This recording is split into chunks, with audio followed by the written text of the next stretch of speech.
محمد رسول الله عليه صلاة الله وآله والأحبة.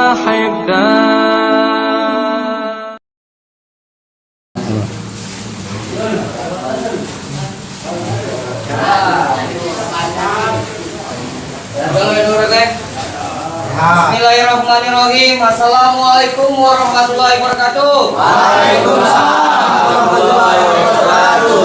Alhamdulillahirabbil alamin. Allahumma sholli ala sayyidina Muhammad wa ala sayyidina Muhammad.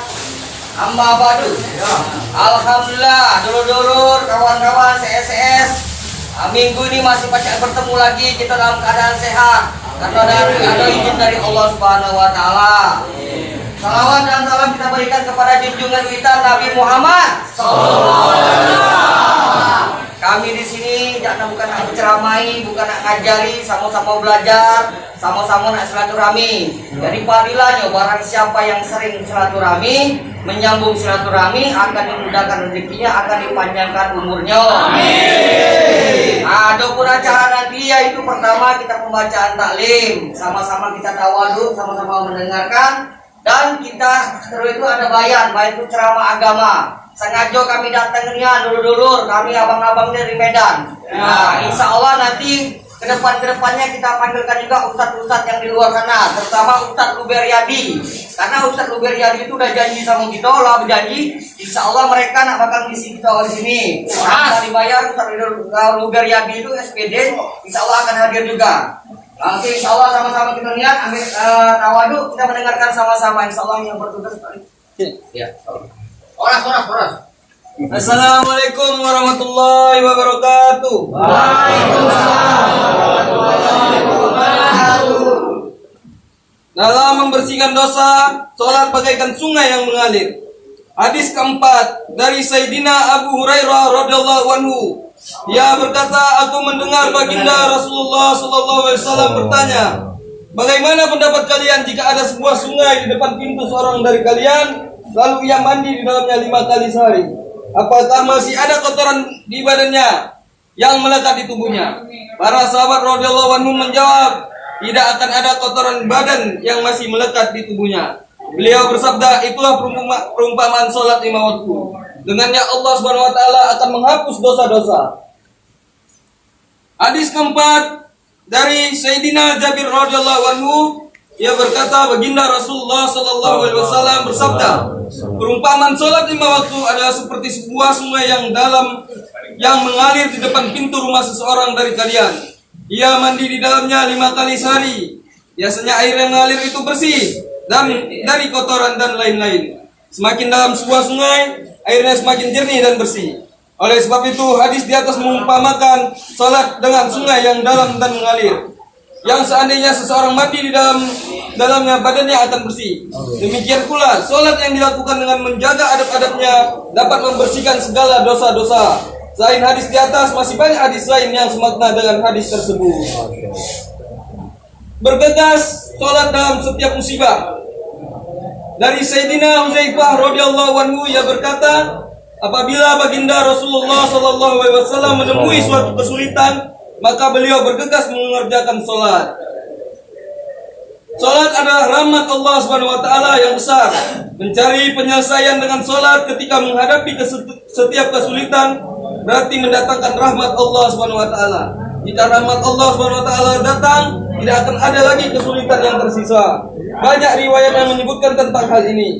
Para sahabat radhiyallahu anhum yang selalu mengikuti setiap langkah baginda Nabi sallallahu alaihi wasallam juga sering melakukannya. Sayyidina Abu Darda radhiyallahu anhu berkata, jika terjadi angin topan, baginda Rasulullah SAW akan bergegas masuk ke masjid dan tidak akan keluar dari masjid sebelum angin reda. Demikian juga ketika terjadi gerhana matahari atau bulan, baginda Rasulullah SAW akan bergegas mengerjakan salat. Sayyidina Suhaib radhiyallahu anhu meriwayatkan dari baginda Nabi SAW. Beliau bersabda, para Nabi alaihissalam setiap kali menghadapi kesulitan akan bergegas melaksanakan salat. Alhamdulillah, apa yang kita dengarkan, sering kita amalkan. untuk mengerjakan semua masalah-masalah kita ini kita amalkan dengan kita selesaikan dengan sholat. Insya Allah. Insya Allah bersedia ya? Insya Allah.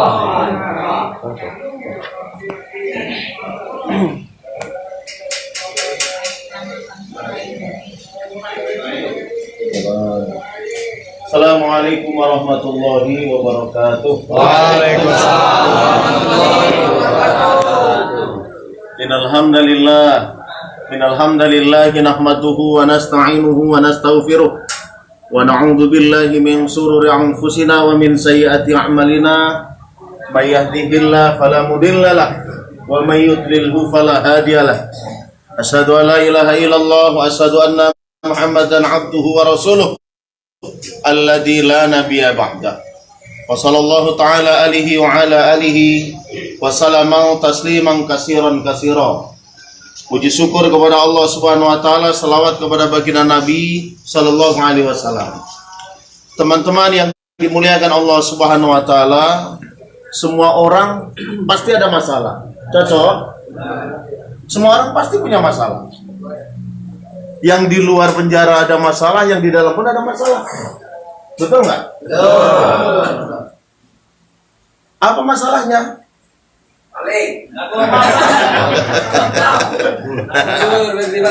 Teman-teman yang dimuliakan Allah Subhanahu wa taala, kemudian ada satu statement. Setiap orang yang baik, sebaik-baiknya orang, pasti ada keburukannya. Betul? Betul. Seburuk-buruknya orang pasti ada kebaikannya. Nah, teman-teman yang dimuliakan Allah Subhanahu wa taala, tapi Allah Subhanahu wa taala sayang sebetulnya sama kita.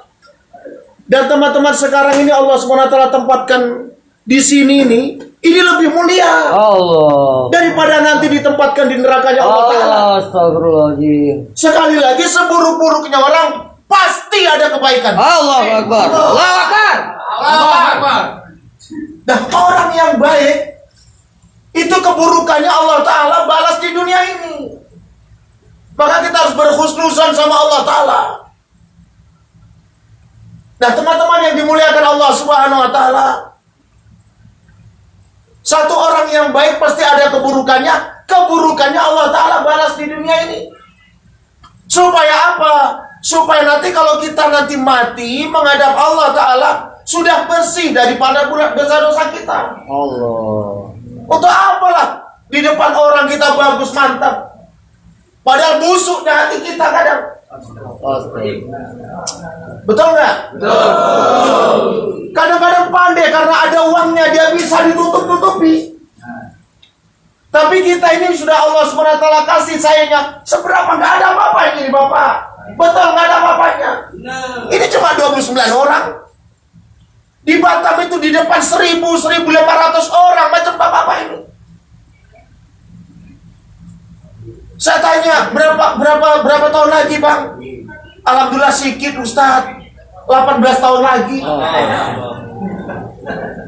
Loh, kok bisa 18 tahun lagi? Apa kasusnya? Cuma 1 ton yang penjual ganja. Allah. Cuma 1 ton. Dalam hati saya, mau juga ini Bapak ini. Pantaslah Bapak dimasukkan ke penjara, saya bilang. Maka Tuhan-Tuhan yang dimuliakan Allah SWT, teman-teman yang dimuliakan Allah Subhanahu wa taala, ini tanda kasih sayang Allah Ta'ala.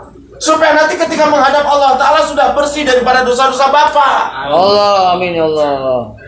Dan seburuk-buruknya orang pasti ada kebaikannya. Orang kafir itu orang buruk Bapak, orang buruk. Tapi ada kebaikannya. Kadang kalau kita belanja dikasih murah, dikasih diskon. Yang mudah dia ngasih uang sama orang. Nah, kebaikannya itu Allah Ta'ala balas di dunia ini. Supaya apa? Supaya nggak ada lagi hutangnya Allah Ta'ala nanti ketika sudah tinggalkan dunia ini. Yang ada tinggal keburukan.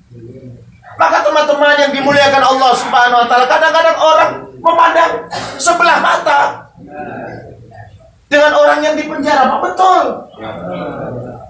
Kenapa demikian? Karena bapak-bapak ini dinampakkan Allah Ta'ala sekarang, nggak ditutupi Allah Ta'ala. Kenapa kami ini masih ketua, bro, ustadz, alifah, toke?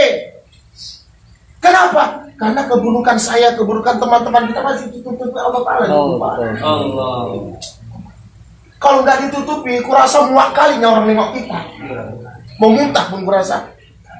Tapi karena masih ditutupi Allah Ta'ala, dan kita berharap mudah-mudahan ini menjadi pelajaran untuk saya, untuk kita semua, Pak. Kita dijumpakan Allah Subhanahu Wa Ta'ala, ini harapannya kita, supaya kita nanti jumpa juga di surganya Allah Ta'ala. Amin ya Allah. Jadi tuan-tuan yang dimuliakan Allah Ta'ala, orang yang ahlul iman, orang yang selalu mengusahakan iman dalam kehidupannya, dia melihat saudara-saudaranya akan merasa sedih. Amin. Akan merasa sedih. Ini kok teman saya pula, kalau seandainya saya gimana?